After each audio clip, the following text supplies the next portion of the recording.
प्यारे बच्चों, आज के इस वीडियो में हम बात करेंगे वेग नियम, वेग व्यंजक और वेग स्थिरांक के बारे में। तो हम इसके लिए हमको एक सामान्य अभिक्रिया दे रखी है, a प्लस बी है, ये आपस में क्रिया करके c प्लस डी बना रहे हैं। तो a और b तो हमारे क्या है, क्रिया कारक। a और b हमारे क्या है, क्रिया कारक। और c और d हमारा क्या है, उत्पाद।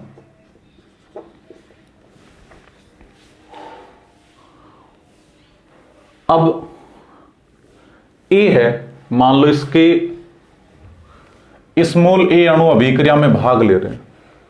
जो हमारा a है, इसे कितने अणु भाग ले रहे हैं अभिक्रिया में, स्मॉल a। b के कितने अणु भाग ले रहे, मान लो स्मॉल b।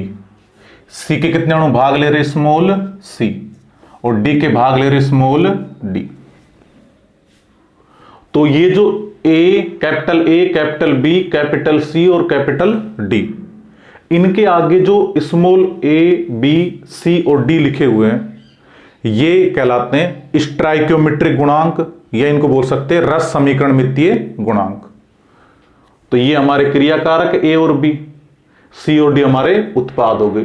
और इनके आगे जो a, b, c, d लिखे हुए हैं, ये क्या कहलाते हैं हमारे, तो a, b कोमा करके c और कोमा करके d, ये हमारे कहलाते हैं स्टोइकियोमेट्रिक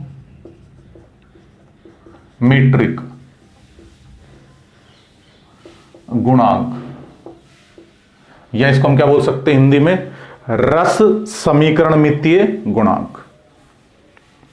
तो ये हमको एक सामान्य अभिक्रिया दे रखी है। जब हमने इस अभिक्रिया का प्रायोगिक तौर पर वेग देखा, तो देखो हमने किस प्रकार से इसका वेग पाया।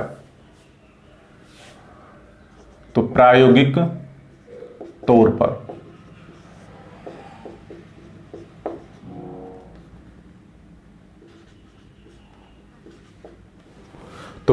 तौर पर या प्रायोगिक रूप में हमने क्या पाया कि ये जो हमारी अभिक्रिया है, इसका जो वेग है, इस अभिक्रिया का जो वेग है, वो समानुपाती था क्रियाकारक A है, क्रियाकारक A इसकी सांद्रता के, और क्रियाकारक B है इसकी सांद्रता के। तो प्रायोगिक तौर पर हमने क्या पाया, जो वेग था वो समानुपाती था क्रियाकारक की सांद्रता A, और अगर B क्रियाकारक है तो B क्रियाकारक की सांद्रता, इन दोनों का जो गुणनफल है इसके समानुपाती था। और इनके ऊपर कोई ना कोई घात लगी हुई थी। तो प्रायोगिक तौर पर हमने क्या देखा, जो हमारा वेग है वो समानुपाती था a की पावर x और b की पावर y के। ये जो x और y है, ये हमको जब हमने लेबोरेटरी के अंदर कोई प्रयोग किया तब जाकर के दोनों पावर प्राप्त हुई, x और y। तो x और y कैसी हमारी, एक ये प्रायोगिक पावर है, ये प्रायोगिक मान है x और y। ये जो x और y है, इनका इन a, b, c और d से कोई संबंध नहीं होता। ये इन a, b, c, d है, इनके समान हो भी सकती है और नहीं भी हो सकती है। तो x और y हमको कहां से प्राप्त हुई, प्रायोगिक रूप से प्राप्त हुई है। कहां से प्राप्त हुई, प्रायोगिक रूप से। जैसे हमसे ये बोल दिया जाए कि आपको यहां से तिजारा से अलवर के लिए जाना है, तो आप बिल्कुल फिक्स समय बताओ कितना समय लगेगा। तो क्या आप बता सकते हो कि बिल्कुल फिक्स कितना समय लगेगा हमको जाने में, या आपसे कह दिया जाए भाई इतना समय आपके पास में, इतने समय में आप बिल्कुल फिक्स समय में आपको अलवर पहुंचना है, ना 1 सेकंड पहले ना 1 सेकंड बाद में। तो क्या हम ऐसा कर सकते हैं?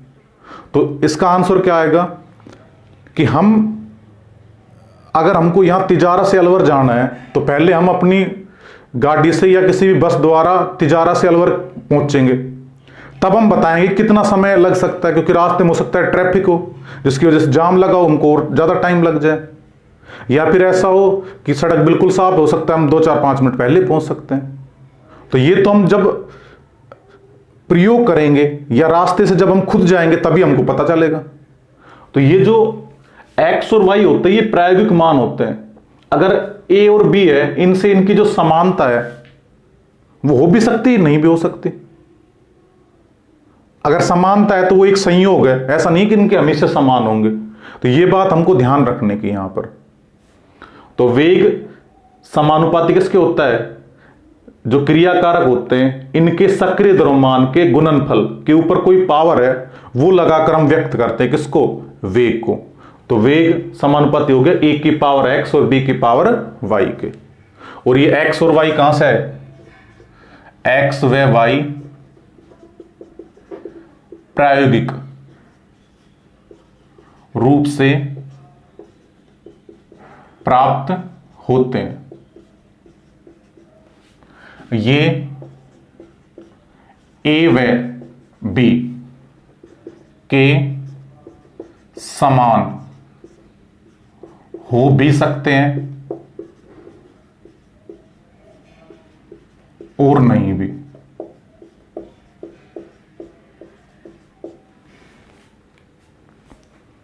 तो इसको मैंने समीकरण को नाम दे दिया समीकरण 1। ये जो हमारी समीकरण 1 है ये कहलाती है वेग नियम। क्या कहलाती है? वेग नियम। तो समीकरण 1 को हम क्या बोलते हैं? वेग नियम बोलते हैं। उसके बाद में वेग बराबर, हमने समानुपाती इसका चिन्ह लगा दिया तो कोई ना कोई स्थिरांक लगाना पड़ेगा। तो यहां मैंने लगा दिया k, ए की पावर x और b की पावर y। ध्यान रखना, देखो a है, इसके बाद बड़ा ब्रैकेट लगाओ, इसका मतलब है a इसकी सांद्रता, एक की सांद्रता, और इसके ऊपर कोई घातांक लगाकर व्यक्त करेंगे। b है, इसकी ये सांद्रता, इस पर कोई घातांक y लगाकर हम व्यक्त करते हैं। तो जब भी हम वेग नियम की बात करेंगे तो जो हमारे क्रिया कारक है इनके सांद्रता पदों पर, किस पर? सांद्रता पदों पर कोई घातांक लगाकर व्यक्त करते हैं। तो इनका जो गुणनफल होता है वो क्या कहलाता है? हमारा वेग कहलाता है। और वेग जो है वो इनके समानुपाती होता है। दोबारा सुनना ध्यान से, जो वेग है वो क्रिया कारक के सांद्रता पदों पर कोई घातांक लगा करके व्यक्त किया जाता है। ये जो हमारी घातांक होती है ये इनके स्ट्राइकोमेट्रिक गुणांक है, इसके समान हो भी सकती है और नहीं भी हो सकती, क्योंकि ये x और y कैसे मान होते हैं? प्रायोगिक मान होते हैं। उसके बाद देखो, ये जो हमारी सेकंड समीकरण है इसमें जो हमारा ये k होता है ये कहलाता है वेग स्थिरांक। तो ये हमारा वेग स्थिरांक हो गया। और ये जो हमारी पूरी समीकरण सेकंड है इसको हम बोलते हैं वेग व्यंजक। क्या बोलते हैं? वेग व्यंजक। तो ये तो हमारा क्या हो गया? वेग नियम होगी ये समीकरण 1। समीकरण 2 हमारी क्या होगी? वेग व्यंजक। यहां के क्या है? वेग स्थिरांक। उसके बाद में अब देखो वेग है, वेग उसको दर्शाने का एक तरीका ये भी है। अब वेग क्या होता है? यहां हम किसके संदर्भ में वेग देख रहे हैं? ए और बी हमारे क्या है? क्रियाकारक। तो क्रियाकारक के संदर्भ में हम वेग देख रहे हैं। तो क्रियाकारक को मैं आर से व्यक्त कर दूं तो देखो इस वेग के स्थान पर मैं क्या लिख सकता हूं? आर। आर मतलब क्या हो गया हमारा? क्रियाकारक। ये बड़ा ब्रैकेट इसकी सांद्रता, तो क्रियाकारक की सांद्रता। ये डी किसके लिए? परिवर्तन के लिए। इस पूरे को हम क्या पढ़ेंगे? क्रियाकारक की सांद्रता में परिवर्तन। और इससे पहले मैं माइनस का चिन्ह लगा देता हूं क्योंकि समय के साथ क्रियाकारक की जो सांद्रता है वो क्या होती है? घटती है। बटे क्या आ जाएगा? dt, समय में परिवर्तन। तो वेग यही तो होता है, सांद्रता में परिवर्तन बटे समय में परिवर्तन। किसके संदर्भ में देख रहे हैं हम वेग? क्रियाकारक के संदर्भ में। तो यहां आर क्या है? क्रियाकारक, ये बड़ा ब्रैकेट इसकी सांद्रता। डी किसको दर्शाता है? सूक्ष्म परिवर्तन को, या वेग की अवकलित समीकरण बोल सकते हैं हम। तो इसको हम ऐसे लिख सकते हैं माइनस डी आर अपॉन में डी टी बराबर किसके है? के। अब एक की पावर x है और b की पावर क्या है? y है। तो a है, ये इसकी सांद्रता है, ये किसकी सांद्रता है, b की सांद्रता है। ठीक है तो दोनों सांद्रता ही, तो यहां मैं लिख सकता हूं सांद्रता,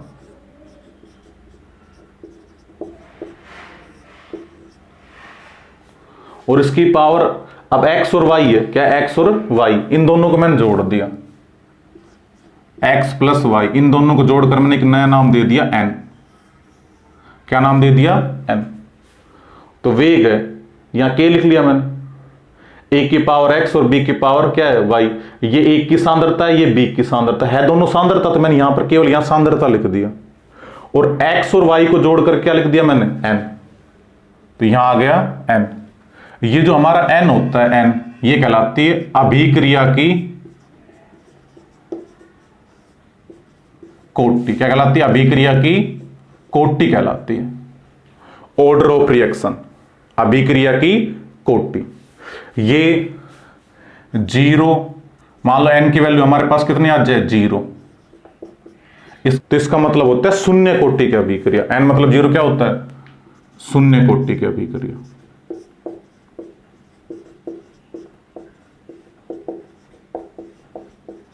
अगर n बराबर 1 आ गया तो प्रथम कोटि की अभिक्रिया।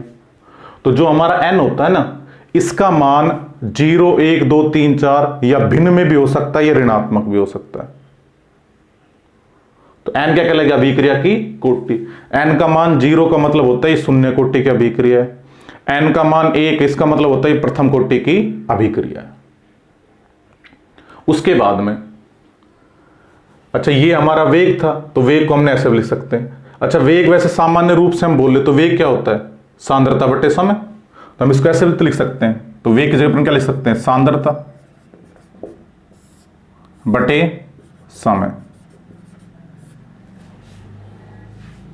तो ऊपर सांद्रता, नीचे क्या है हमारा समय, बराबर किसके, k, और सांद्रता है इसकी पावर किसके, n के। तो हम इसको इस प्रकार भी लिख सकते हैं। तो ऊपर क्या आ गया, हमारी सांद्रता या समय। देखो वेग है, वेग क्या होता है, सांद्रता में परिवर्तन बटे समय में परिवर्तन। तो यहां मैंने ऊपर ले लिया सांद्रता, नीचे ले लिया समय, बराबर किसके, k सांद्रता की पावर n की, क्योंकि a है ये बड़ा ब्रैकेट इसकी सांद्रता को दर्शाती है, b की सांद्रता, और x और y को जोड़कर हमने क्या लिखा था, n, और n हमारी क्या थी, अभिक्रिया की कोटि। तो यहां से देखो k निकालना है मान लो हमको, तो k बराबर क्या आ जाएगा, k बराबर, तो k बराबर आ जाएगा सांद्रता अपॉन में समय, इंटू क्या आ जाएगा, अब इसको इधर ले आओ, तो 1 बटे सांद्रता है इसकी पावर n। तो यहां से हम जो k है इसकी यूनिट निकाल सकते हैं। तो जो हमारा k है इसके हम क्या निकाल सकते हैं, यूनिट यहां से हम निकाल सकते हैं कि k है, इसका मात्रक क्या आएगा। तो देखो k की इकाई हम कैसे निकालेंगे। इससे पहले आप एक बार इसका स्क्रीनशॉट ले लो।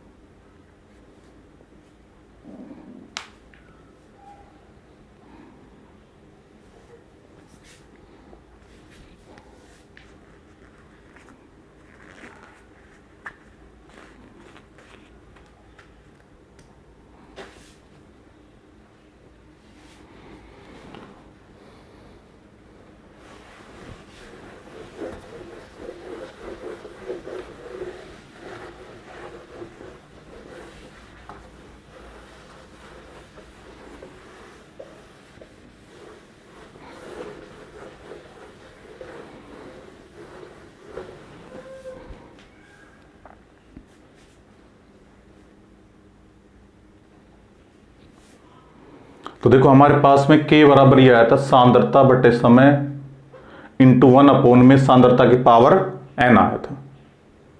तो यहां से जो हम k है इसकी इकाई निकाल सकते हैं, इसका मात्रक निकाल सकते हैं। तो देखो किस प्रकार से निकालेंगे हम। मान लो पहले हम निकाल रहे हैं शून्य कोटि की अभिक्रिया,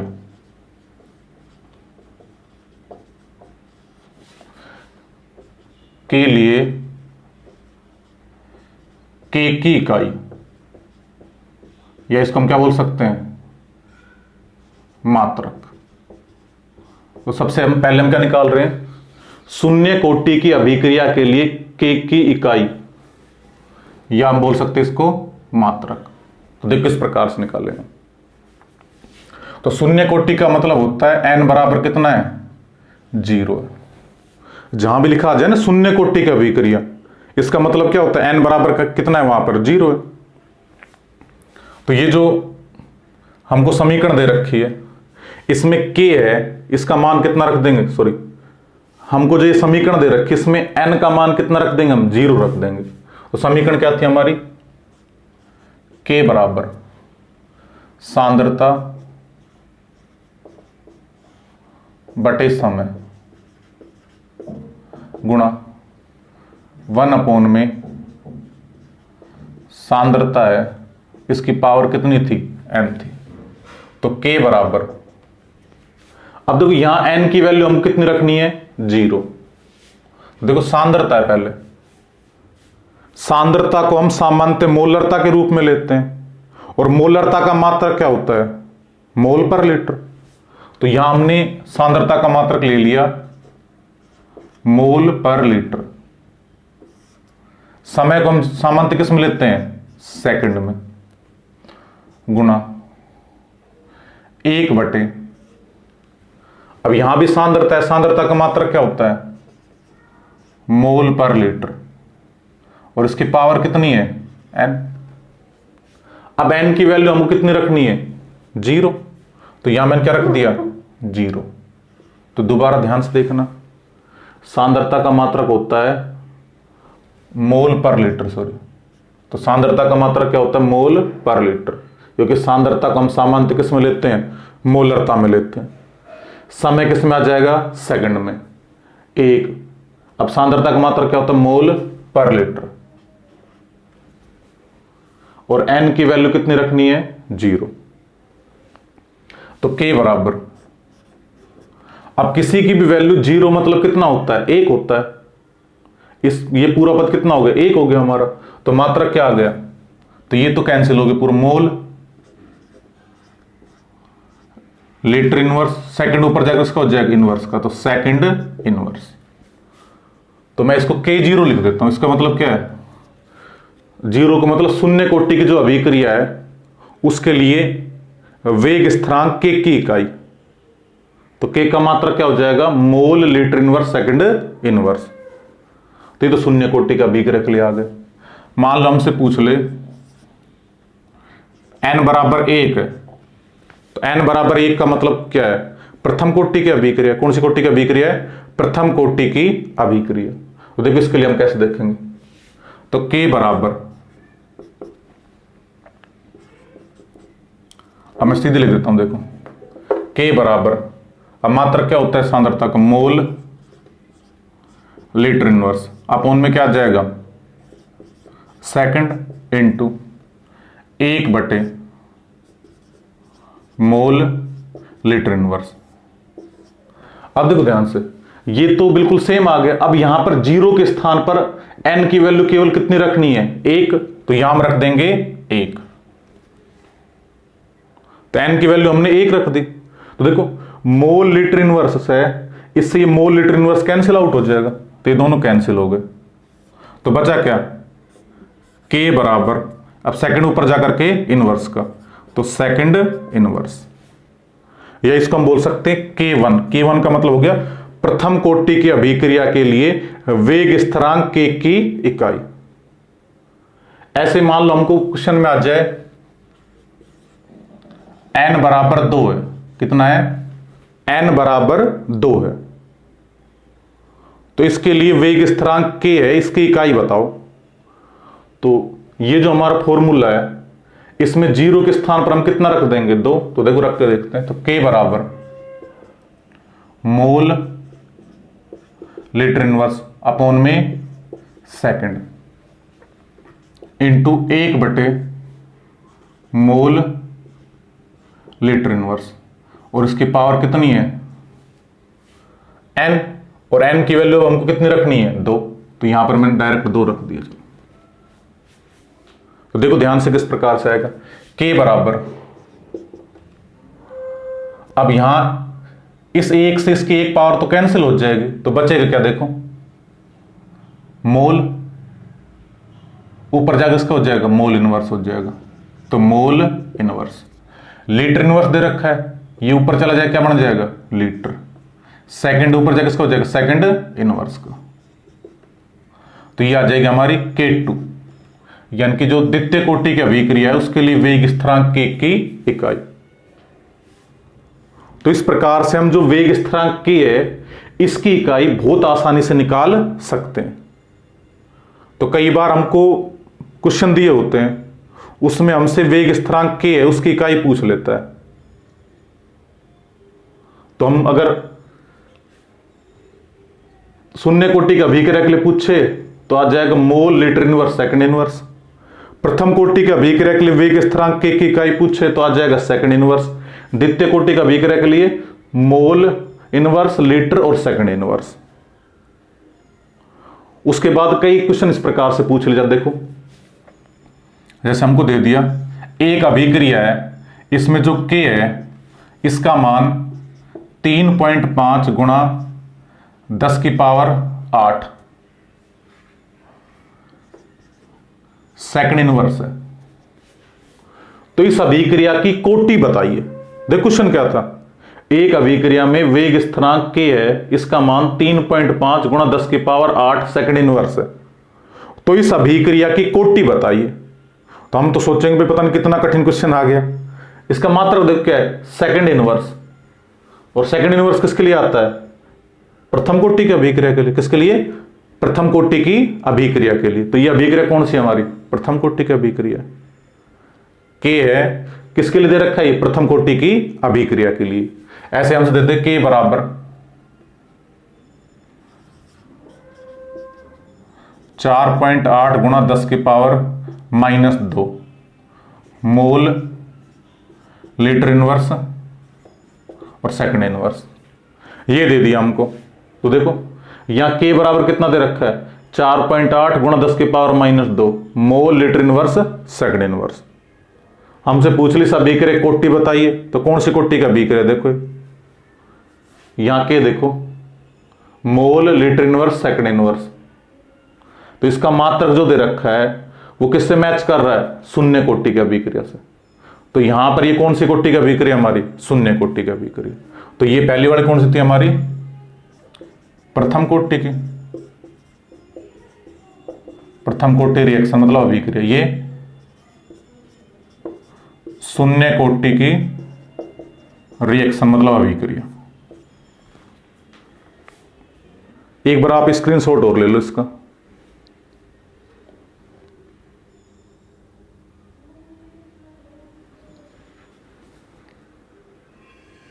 तो आपको ये वीडियो अच्छी तरीके से समझ में आया होगा, और इस वीडियो को देखने के बाद आप किसी भी कोटि की अभिक्रिया के लिए वेग स्थिरांक K है उसकी इकाई बहुत आसानी से निकाल सकते हो। तो वीडियो देखने के लिए आप सभी बच्चों का धन्यवाद।